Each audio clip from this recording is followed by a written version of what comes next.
2021ஆம் வருட தேர்தலில் கமலஹாசனின் மக்கள் நீதி மய்யம் 234 தொகுதிகளில் 154 தொகுதிகளில் நேரடியாக போட்டியிட்டது. நடிகர் கமலஹாசன் கோவை தெற்கு தொகுதியில் வானதி சீனிவாசனை எதிர்த்து போட்டியிட்டார்.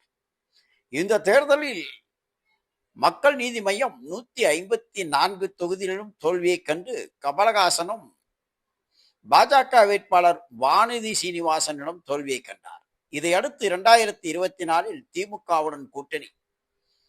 இதன் பின்பு 2026 திமுக கூட்டணியில் கமலஹாசனுக்கு 3 சீட்டுகள் வழங்கப்படலாம் எனும் தெரிய வரும் நிலையில் அவரை உதயசூரியன் சின்னத்தில் போட்டியிட திமுக தலைமை வலியுறுத்த அவரோ டார்ச் லைட் சின்னத்தில் தான் போட்டியிடுவேன் என்று கோரிக்கை விடுத்து வருகிறார்.